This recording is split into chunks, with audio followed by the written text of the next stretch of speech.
E março é um mês dedicado a alertar e conscientizar as mulheres acerca de doenças ginecológicas crônicas, como a endometriose. Segundo o Ministério da Saúde, a doença afeta 1 a cada 10 mulheres e estima-se que cerca de 7 milhões de mulheres convivam com sintomas da endometriose, uma doença silenciosa, mas também que apresenta sintomas, dolorosa, pode causar sérias dificuldades se não for tratada. Delcineia foi diagnosticada com endometriose aos 33 anos.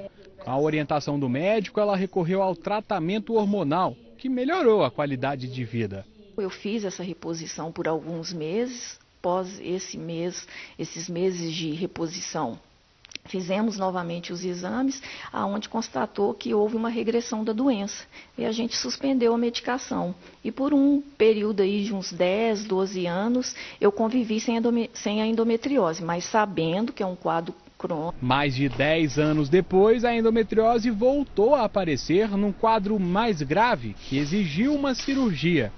Inicialmente fizemos novamente aquele tratamento com a reposição hormonal, porque no primeiro momento que eu tinha tido alguns anos atrás, ele foi eficaz, eu fiz o tratamento durante um ano e meio, mas nesse período aí não houve regressão da doença, ao contrário, ela progrediu, ela caminhou para o intestino, caminhou para a bexiga, era um quadro já de endometriose profunda. Foi quando aí, em conversa com o doutor, nós optamos, porque não havia também outra solução, era realmente a intervenção cirúrgica. E nós resolvemos fazer, por videolaparoscopia, para a retirada das lesões, e nesse momento, além da retirada das lesões no intestino e na bexiga, eu também tive que fazer a retirada do útero e de um dos ovários. A endometriose é causada por células do endométrio que, em vez de serem expelidas na menstruação, acabam se deslocando para dentro do útero, na direção dos ovários e da cavidade abdominal, e se multiplicam nesses espaços. A Delcineia faz parte do perfil mais comum de mulheres com a doença. O diagnóstico é feito por volta dos 30 anos, o tratamento é feito com a medicação hormonal e, em alguns casos, a cirurgia para a retirada de útero e ovários, como aconteceu com a comerciante. Atualmente, ela continua o acompanhamento médico, mas já não tem mais necessidade do uso dos remédios. Eu faço ainda o acompanhamento até para ver a questão da cicatrização, nos órgãos que foram afetados. Então, eu ainda faço esse acompanhamento, é necessário esse acompanhamento, mesmo porque eu ainda tenho um dos ovários, mas não existe mais a possibilidade da endometriose voltar, no meu caso. Entre os sintomas mais comuns da endometriose estão a dor em forma de cólica durante o período menstrual, a dor durante as relações sexuais, a diarreia, a fadiga e a dificuldade de engravidar, que chega a cerca de 40% das mulheres com a doença. Após a cirurgia, Delcineia leva uma vida sem dores e incômodos. Por exemplo, eu tinha muita variação de humor. E eu não percebi que essa variação de humor era em função da endometriose. Outra coisa também que eu tinha demais era um cansaço físico, uma falta de energia e, assim, isso melhorou 100% na minha vida. Não só eu percebo, mas as pessoas que estão no meu entorno percebem o quanto que eu modifiquei nesses 5 meses pós-cirurgia, quanto que foi fundamental para mim o processo cirúrgico e o quanto a endometriose afetava a minha vida. E é por isso que a gente tem que ficar de olho sempre na nossa saúde, Daqui a pouco você pode tirar dúvidas sobre a endometriose. Um médico ginecologista vem para cá responder as perguntas que você pode deixar no nosso WhatsApp agora, 999250053. Estou esperando a sua participação. A partir de agora, a MG Responde começa a tirar dúvidas sobre endometriose. Nós convidamos o ginecologista Luciano Coelho Furtado para responder as perguntas que você pode enviar para o nosso WhatsApp. Participe pelo 999250053. Boa tarde, doutor. Obrigado por estar aqui para um assunto relevante, Boa tarde, A gente mostrou agora há pouco a história, de uma paciente, que conseguiu recuperar porque teve acesso a um médico que é importantíssimo no momento desse para a mulher. Vamos começar aqui com as perguntas que chegaram pelo WhatsApp. Nice, minha filha tem endometriose e passa muito mal, por isso foi receitado o uso contínuo de anticoncepcional para aliviar as dores. E eu queria saber se é saudável ficar sem menstruar. Bom dia a todos. É um tabu muito grande ainda, Érica, que a gente enfrenta, porque era um mito que menstruar, a paciente tinha que menstruar. Só que hoje em dia, né, isso já com os estudos, a gente sabe que interromper a menstruação, principalmente nessas pacientes que sentem muita dor, e vamos prestar atenção nas adolescentes que começam com quadro de dor muito intenso, que não conseguem ir à aula, que tem que colocar bolsinha de água quente para poder aliviar suas dores. Então, o uso do anticoncepcional contínuo, ele não faz mal à saúde quando ele é bem indicado. Isso faz parte do tratamento da endometriose, principalmente no tratamento no estágio em que as pacientes começam a ter suas dores. Então, eu falo, nem sempre, é importante a gente salientar, Érica, que o tratamento da endometriose não é uma receita de bolo. Eu não vou dar anticoncepcional sem menstruar para todo mundo. Depende do estadiamento da doença. Mas neste caso desta paciente, está bem indicado o tratamento. Que bom. Evanderson, a endometriose, se não tratada, pode virar câncer? É uma pergunta muito frequente, né? A associação entre câncer e endometriose é menos de 1%, em torno de 0,7%, né? A associação mais comum entre endometriose e câncer são as endometrioses de ovário. E não é só a endometriose, não a endometriose de ovário pequeno, são aqueles grandes endometriomas, aqueles ovários muito volumosos, né? Então, neste caso, pode acontecer, quando a gente opera, manda para biópsia, no meio encontrar alguma célula maligna, mas não é comum. Perfeito. Pergunta da Kátia, gostaria de saber o que causa a endometriose. A endometriose, gente, ela tem vários fatores, mas um dos principais fatores, como já foi comentado aqui, hoje no MG, né, é o refluxo da menstruação para dentro da cavidade abdominal. Só que essas pacientes todas as pacientes têm refluxo para dentro da barriga, todas. Por que algumas têm e por que algumas não têm? Então a gente vê outros fatores. As pacientes que têm endometriose, elas têm refluxo para dentro, mas elas têm alteração no seu sistema imunológico, né? O endométrio delas se comporta diferente do que o endométrio de certas pessoas que não têm a endometriose. Além disso, por ser a endometriose uma doença da mulher moderna, começamos a pesquisar e a influência da alimentação, a influência do sedentarismo ou da atividade física, a influência da poluição e a influência do sistema imunológico, já é da pessoa mesmo, isso faz com que a paciente desenvolva endometriose. A gente vai falar até inclusive sobre alimentação daqui a pouquinho. Vamos para a pergunta da Maria Aparecida. Minha filha tem 16 anos, sente muita cólica antes e durante a menstruação. Ela também tem sentido muita dor dos lados da pelvis. Isso pode ser endometriose? Eu também já passei por esse problema e aos 53 anos tive que fazer uma histerectomia total, pois estava tendo muito sangramento. Maria Aparecida, pode ser sim, tá? Um dos primeiros sintomas, o sintoma mais frequente da endometriose é a dor na menstruação, né?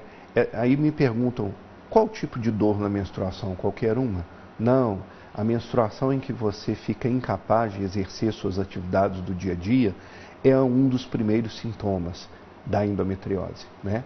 Então, esse sintoma, ele geralmente começa com dor na menstruação, depois ele começa com dor antes da menstruação, ou seja, a doença pode estar evoluindo. E uma coisa que a Maria Aparecida comentou aqui com a gente, o aumento do fluxo menstrual. Então, cólica muito intensa com aumento de fluxo menstrual e que é uma cólica crônica e progressiva, tem que prestar atenção, ela pode ter endometriose. Perfeito, doutor. A gente tem mais algumas perguntas, mas antes eu vou chamar o Gabriel Landim de novo, no Hospital Universitário da UFJF, oferece um atendimento com uma equipe multiprofissional para diagnóstico, para tratamento a mulheres com endometriose. E além dos médicos, tem fisioterapeutas, nutricionistas, psicólogos à disposição. Vamos para lá conversar com o Gabriel Landim de novo. Ô Landim, as pacientes, elas precisam de encaminhamento para chegar a ser atendidas aí? Precisa sim, Érica, precisa desse encaminhamento, mas a gente vai explicar com detalhes como é que ele funciona, porque é um atendimento multidisciplinar, um atendimento completo que acontece aqui no HU Dom Bosco, um atendimento que oferece então esse cuidado, né, com a endometriose. Estou aqui com a Luzia, que é médica ginecologista do ambulatório de endometriose, que vai dar mais detalhes para a gente. Luzia, muito boa tarde para você. Explica para a gente como é que funciona esse ambulatório, então. Boa tarde a todos. Então, esse ambulatório, a gente conta com ginecologistas, com uma equipe multidisciplinar, né, de atendimento, com outras especialidades médicas, fisioterapeutas pélvicos, psicólogos, a medicina da dor, que é um ambulatório feito por anestesiologistas, né? Então, todos esses profissionais que atuam juntos para que essas pacientes tenham uma melhor qualidade de vida, um bom atendimento, pacientes acometidos por endometriose. Você falou dessa qualidade de vida que a gente tem ressaltado nesse tema de hoje. Por isso a importância de um atendimento multidisciplinar, como você disse, né? Uma referência aqui em Juiz de Fora, inclusive, o ambulatório. Sim, a gente tem essa equipe multidisciplinar muito forte, né, aqui no HU, muito organizada, né? A gente tem um projeto de extensão com os alunos, que chama Escuta Minha Dor também, que os alunos fazem um Instagram informativo para os pacientes e a gente divulga isso nas consultas, né? A gente tem a fisioterapeuta pélvica, né? Toda a equipe da fisioterapia que fica junto com a gente no ambulatório, avaliando as pacientes. Os psicólogos, os nutricionistas, a medicina da dor, né, que são os anestesiologistas, e todos os ginecologistas também que atuam juntos aqui no HU. E como acessar esse serviço? Então, esse serviço a gente consegue as marcações através da UBS. Pacientes de outra cidade por Secretaria de Saúde, né? Esse atendimento acontece primeiro na unidade básica e aí qual é o caminho? Ele é encaminhado, ela no caso, né, a mulher, ela é encaminhada até aqui. Sim, é encaminhada através da unidade básica, né? Por ginecologista, né? O médico da unidade básica faz o encaminhamento e essa paciente vai chegar no HU. Ou a Secretaria de Saúde para pacientes de outras cidades. Eu quero agradecer então a Luzia, médica ginecologista do ambulatório de endometriose, dando esses detalhes aqui, esse serviço, né, Érica, desse atendimento que é uma referência, se tornou uma referência em Juiz de Fora para o cuidado com a endometriose. Volto com você. É importante para as mulheres terem acesso, né, aos profissionais. Obrigada, Landinha. Até já. A gente vai continuar aqui com o ginecologista Luciano Coelho Furtado, que está tirando as dúvidas sobre endometriose. Você pode participar ainda, mande a sua pergunta aqui para o nosso WhatsApp. Vamos continuar aqui, doutor, com a pergunta da Ana Paula. Fiz 3 cirurgias para retirada de endometriose na parede abdominal. Dessa última vez, pedi para que fosse analisada a retirada do útero, mas a médica disse que isso não estaria relacionado ao meu caso. Gostaria de saber mais sobre a endometriose de parede abdominal. Ana, a endometriose de parede abdominal, ela é chamada de endometrioma, né?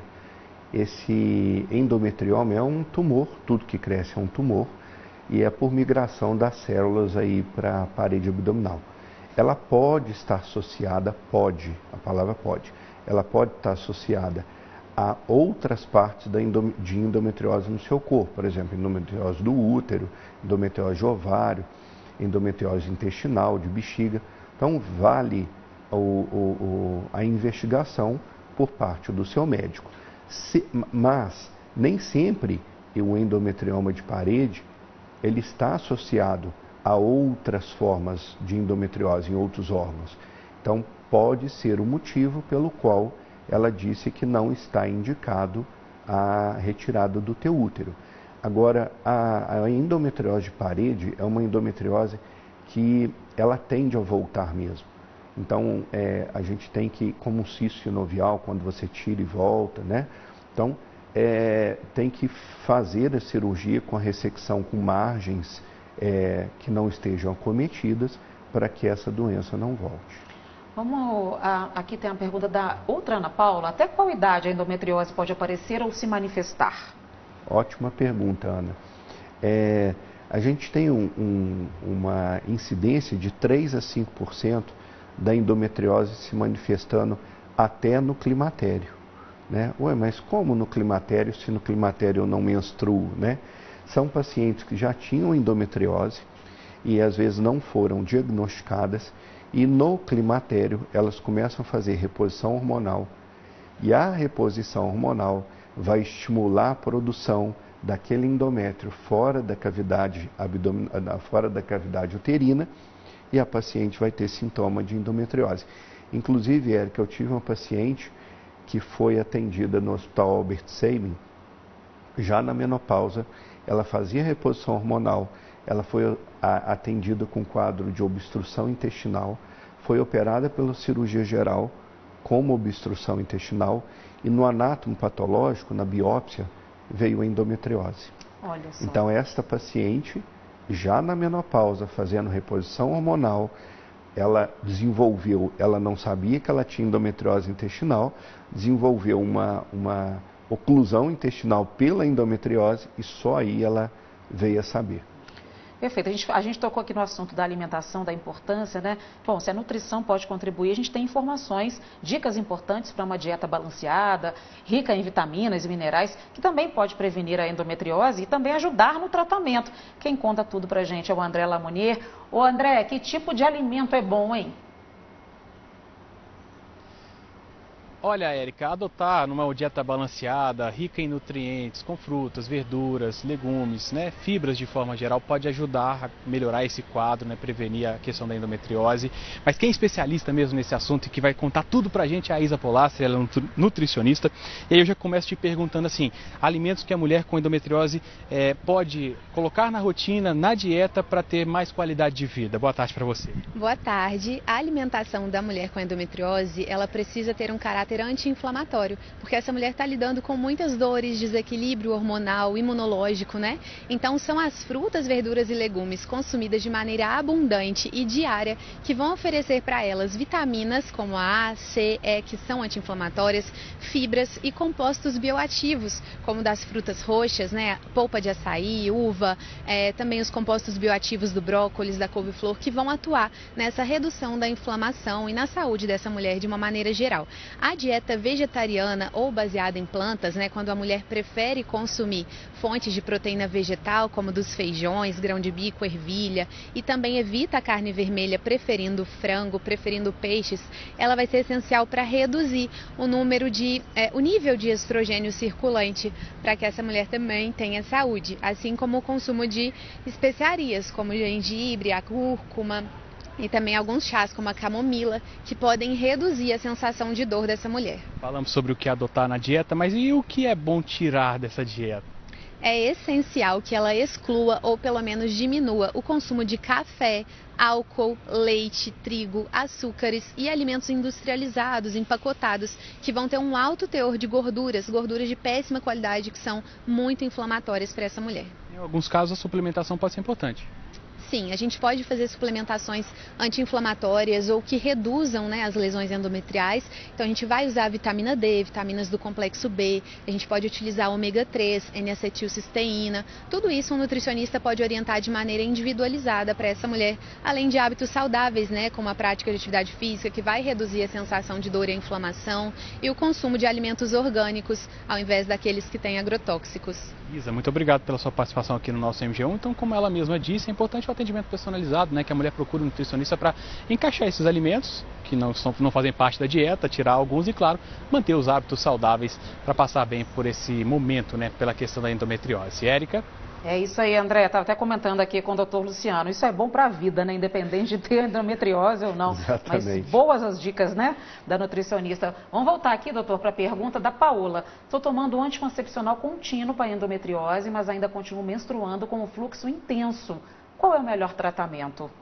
Ô, Paola, é bom que você volte ao seu ginecologista, o ginecologista que indicou o seu tratamento. Como eu disse, a endometriose não tem receita de bolo. Então, pode ser que o anticoncepcional contínuo não seja o melhor tratamento para você. Pode ser utilizado um DIU hormonal, que você coloque, né, um aparelhinho que você coloca dentro do útero e ele vai surtir efeito para você. E tem muitos outros tratamentos. Pode ser, você pode fazer injeção que faz trimestral, pode fazer os implantes que você coloque ele dura 3 anos. Então tem muitas opções ainda para você tentar te ajudar. Pergunta da Amanda: para quem tem endometriose é comum evacuar sangue? Não, É a Amanda, né? Isso. Amanda, a endometriose, ela, mesmo a paciente com endometriose intestinal, é muito difícil, é um quadro difícil de se ver ela evacuando sangue, porque normalmente a paciente pode ter dor, né, distensão abdominal, diarreia ou constipação, alteração do hábito intestinal no período menstrual, mas o sangramento, ele não é uma coisa muito comum, porque geralmente a doença da endometriose intestinal, ela cresce de fora para dentro. Então, até ela pegar a mucosa e a paciente ter sangramento, muito antes ela já deve ter sido atendida. Muitas das vezes está relacionada, a paciente tem constipação, tem dor na hora de evacuar e tem sangramento e pode ser hemorroida. Então aí tem que procurar um especialista para avaliar isso. Perfeito, doutor. A gente ainda vai continuar, que ainda tem bastante pergunta. Agora a gente vai falar sobre a menopausa. Muita gente pensa que só as mulheres precisam se preocupar com isso, mas essa é uma fase que envolve também os familiares, marido, filhos, e todos precisam apoiar. Menopausa não é uma doença, muito menos algo que simboliza o fim da vida de uma mulher, mas é uma fase delicada em que as mulheres precisam de apoio e compreensão. Há cerca de 2 anos, Luciene convive com os sintomas da menopausa. O sintoma, o que eu sinto, né, mais frequente é o que nós chamamos de fogacho, que é aquele calor que vem e a gente sua muito. E há relato de mulheres que diz que esquenta e esfria. Eu não, só esquento mesmo. Com o trabalho durante a noite e as alterações no sono provocadas pela menopausa, dormir se tornou um problema. Você deita para dormir e acorda quente, muito quente, suando muito. Atrapalha um pouco o sono da gente. E as outras questões é essa mesmo. O ganho de peso, tá? Que é inevitável, e a labilidade de humor. A gente fica com um humor muito deprimido, a gente fica diferente. A gente fica mais irritada, a gente fica triste, né? A gente fica num momento que a gente precisa que as pessoas entendam, né, o que está acontecendo com a gente. Porque é um processo fisiológico, mas ele é muito intenso, né? Então, nós precisamos saber onde nós estamos e procurar ajuda, porque passar por isso sozinha não tem jeito. A menopausa é caracterizada pela ausência de menstruação por 12 meses seguidos. Geralmente acontece a partir dos 45 anos. O período sinaliza o fim da fase reprodutiva da mulher e vem associado a uma série de alterações no corpo, como oscilações de humor, de temperatura corporal e de diminuição do desejo sexual. Para passar por essa fase com mais tranquilidade e qualidade de vida, a Luciene fez uma série de adaptações na rotina. Uma delas foi começar a fazer terapia com um psicólogo. A água e o ventilador se tornaram grandes amigos para os momentos de fogachos. Ela ainda mudou a rotina de sono e começou a fazer exercícios físicos, como academia e caminhadas. Mas isso tudo aconteceu só depois que ela procurou ajuda médica. Quem acompanha o caso da Luciene é a endocrinologista Thaís Tanuri. Ela explica que não houve uso da reposição hormonal com a Luciene, mas que, a depender do caso, há a possibilidade de associar medicamentos com mudanças de hábitos.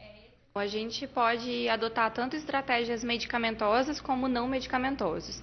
Falando a respeito das não medicamentosas, a gente tem as melhorias de qualidade de vida que são reforçadas, pelo menos por nós endocrinologistas, com muita frequência para todos os perfis de paciente. Dentro disso, a gente coloca uma boa qualidade de sono, porque a gente sabe que a menopausa pode atrapalhar um pouco nessa qualidade. Então, qualquer fator externo que atrapalhe, como tempo de exposição de tela, gerenciamento de estresse, a gente sabe que pode auxiliar. Alimentação balanceada também é um ponto super importante, até porque essa paciente vai ter alteração de colesterol, pode ter ganho de peso. Falando também um benefício muito grande que a gente observa com a atividade física regular. O que eu digo com isso? Uma prática de 150 minutos por semana, pelo menos, intercalando os dias, para a gente não fazer tudo de uma vez só. E lembrar que mulher, especialmente mulheres na menopausa, precisam incluir musculação, exercícios de força também. Para a médica, é fundamental que as pessoas que convivem com a mulher com menopausa sejam empáticas com o processo. Se a paciente tem familiares próximos, marido, filhos, eu peço até para trazê-los na consulta, justamente para eu também tentar explicar um pouco, porque é difícil para um homem entender o que a mulher está passando. Ele não entende os fogachos, ele não entende, às vezes, a indisposição, a irritabilidade. A mesma coisa, os filhos, que às vezes convivem com as oscilações de humor e a indisposição que essa paciente pode apresentar. Falando a respeito dos parceiros especificamente, eu tento ao máximo que eles entendam o que está acontecendo com a companheira, porque essa mulher, ela pode, e muitas vezes ela apresenta uma redução de desejo sexual, então ela já não tem tanta vontade, e quando ela se dispõe a ter relação, ela tem uma menor lubrificação. Então, às vezes, essa relação sexual dói, incomoda, sangra muitas vezes. Então, isso faz com que, além dela já não ter esse estímulo, se ela está numa posição desconfortável, a disposição dela para ter uma relação reduz. Thaís explica ainda que muitas mulheres chegam ao consultório passando por quadros depressivos durante essa fase da vida, mas ela explica que o período da menopausa é passageiro e não é o fim da vida da mulher. Cada vez mais existem estudos e terapias para que isso seja bem claro para a mulher e para a sociedade. Tinha muito esse medo, justamente por ser o fim da vida reprodutiva da mulher, mas a gente sabe que hoje em dia a maioria das mulheres fica 1/3 da vida no período pós-menopausa. Então, assim, a gente tem vida pra caramba para curtir ainda depois. Só que é importante dela procurar um profissional, ter alguém de confiança. Esse trabalho é sempre feito com o endocrinologista, o ginecologista e outros profissionais, às vezes de saúde mental também, para que ela não encare isso como sendo o fim da vida, porque com certeza não é. A gente vai para mais um intervalo agora, mas você pode continuar participando do MG Responde. Aproveite esse intervalo para mandar a sua pergunta e tirar a sua dúvida sobre endometriose. Nosso WhatsApp está aí na tela para você. Estamos de volta com o MG Responde. Hoje recebemos o ginecologista Luciano Coelho Furtado. Ele está nos ajudando a tirar dúvidas sobre endometriose. Você ainda pode participar enviando a sua pergunta aí para o nosso WhatsApp. E agora eu vou chamar o Landim de novo para falar sobre um tratamento para endometriose que ajuda a lidar com a dor e o inchaço abdominal. É a fisioterapia pélvica. Ô Landim, quer dizer que os exercícios podem ajudar ou pelo menos aliviar a mulher nesse momento? Sim, Érica, exatamente isso. Essa é a boa notícia, né? Que existem exercícios que podem aliviar esse momento, esse sofrimento, né? Essa dor que a mulher sofre, a mulher que tem endometriose. Eu estou aqui agora com a Clarissa Souza, que é fisioterapeuta pélvica e vai dar mais detalhes para a gente, Clarissa. Boa tarde para você. Primeiro vamos explicar para o pessoal o que é a fisioterapia pélvica. Boa tarde a todos. Bom, a fisioterapia pélvica, ela busca tratar as disfunções nessa região da pelve. Enfocando a endometriose, que é uma doença inflamatória, ela cursa com o aumento do tônus, da tensão desses músculos. E isso é responsável por gerar dor nessas pacientes. Então, com a fisioterapia, nós vamos tratar essa musculatura, essas estruturas pélvicas, gerando mais conforto e qualidade de vida para essas mulheres. Você falou da questão da dor, né? Principalmente a dor é o que mais afeta essas mulheres. Então, é o alívio da dor o principal objetivo desse tratamento, né? Como é que esses exercícios são feitos, aliás? Isso, muito importante frisar isso. A fisioterapia ela não tem o papel de cuidar da endometriose, de tratar a doença. Nós vamos tratar os sintomas, a dor. Nós tratamos por várias maneiras, exercícios físicos globais, que nós somos profissionais do movimento, então vamos trabalhar o corpo como um todo e trabalhamos também especificamente a região abdominal e pélvica, por meio de terapias manuais e temos alguns auxiliares, alguns aparelhos, vibradores, massageadores, aparelhos de biofeedback, de eletroterapia, que vão ajudar essa mulher a ter mais controle dessa musculatura, a entender como é contrair, como é relaxar e com isso ela consegue dominar melhor o seu corpo e ter menos dor. certeza. Agora, por falar em dor, uma grande reclamação, a maioria das pacientes, a Clarissa me relatava há pouco aqui antes da gente entrar ao vivo, que a maioria das pacientes relata muita dor, inclusive nas relações sexuais. A maioria das pacientes que têm endometriose é por aí, né? Isso, exatamente. É um grande fator de busca nos consultórios de fisioterapia a dor durante a relação sexual. Como nós dissemos, esses músculos, o assoalho pélvico tenso, ele impede em alguns momentos, em outros ele permite uma penetração dolorosa. Então essa mulher tem relação com dor e isso acaba agravando muito as relações, o bem-estar, a autoestima dessas mulheres. E com a fisioterapia nós buscamos que esse músculo permita uma relação sexual prazerosa, sem dor, e é importante sempre lembrar essas mulheres que dor na relação sexual nunca é normal. Então, se acontece com vocês, procurem ajuda, procurem tratamento. Rapidamente, qual é o momento de buscar essa ajuda, essa fisioterapia? Em qualquer momento, essa mulher pode buscar a fisioterapia, o quanto antes melhor. E se ela passou por uma cirurgia para remoção desses focos de endometriose, ela precisa da liberação do médico. Certo. Muito obrigado, Clarissa Souza, nos ajudando aqui então com essas informações. Tá aí, Eric, então, essa oportunidade, né, esse serviço para que as mulheres não sintam dor, não fiquem passando dor, né, num momento tão difícil. Tem solução, né? Volto com você. Tá certo, obrigada, Landim. E aqui a gente entra na última participação do telespectador com as perguntas pelo WhatsApp. Doutor Luciano, vamos lá. Pergunta do Augusto. Quais os riscos da endometriose na gravidez? Augusto, a endometriose na gravidez, ela não proporciona risco para a gravidez, né? O que acontece é que, às vezes, a paciente tem endometriose no útero, como é chamado de adenomiose, e essa adenomiose, sim, pode ser um fator para ela poder perder o nenenzinho. Então, a adenomiose, que é uma endometriose do útero, vamos falar assim leigamente, né? Ela aumenta a incidência de abortamento. Agora, endometriose em outros órgãos, desde que ela passou o primeiro trimestre, a endometriose não vai fazer mal à gravidez. Aliás, a gravidez, a paciente parando de menstruar, ela vai estabilizar o desenvolvimento da endometriose. Pergunta da Roselaine. Queria saber qual a diferença de adenomiose para a endometriose e se o tratamento para ambos os casos seria o mesmo. Roselaine, boa pergunta, né? Acabei de falar da adenomiose. A adenomiose seria focos de endométrio dentro do músculo do útero. Então, isso seria entre aspas, uma endometriose do útero. Ela causa muito sangramento, dificuldade em adaptação aos anticoncepcionais, mas cólicas, né? Dor na relação. E a endometriose é o aparecimento dos focos de endométrio fora do útero. Então, a adenomiose é dentro do músculo do útero.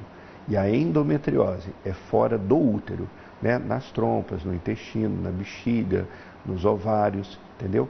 O tratamento de ambos se assemelha muito, certo? É a suspensão da menstruação através de anticoncepcionais combinados ou anticoncepcionais só à base de progesterona, DIU, né, hormonal e outros métodos. Pergunta da Tânia. Eu fiz uma cirurgia de endometriose e gostaria de saber se corro algum risco de ter outra vez e qual a prevenção. Prevenção, a gente já falou a beça aqui também, né? Tânia, você corre o risco, sim, de ter outra vez a doença, certo? O que eu sempre falo para vocês é que a endometriose, ela não tem um tratamento específico, né? Então, por exemplo, seu caso foi endometriose, tratou cirurgicamente. Você tem que acompanhar frequentemente com o médico que te operou, né? Para que você tenha um acompanhamento, um acompanhamento para ver se esses focos não vão voltar de novo, né? Então, um acompanhamento com ultrassom, com ressonância, e é muito importante que pós-tratamento cirúrgico, às vezes tenha que fazer a suspensão da menstruação, porque lembrando que a menstruação é que fez você ter a endometriose. Se você tratar cirurgicamente, continuar menstruando, certamente essa endometriose vai voltar. A Gilmara faz tratamento com hormônios há 5 meses e ainda sinto em certos períodos do mês muita cólica mesmo sem menstruar. É normal? Gilmara, isso pode acontecer às vezes se você está tendo escape ainda, entendeu? Mas é sempre importante você compartilhar o que você está sentindo com o seu médico, né?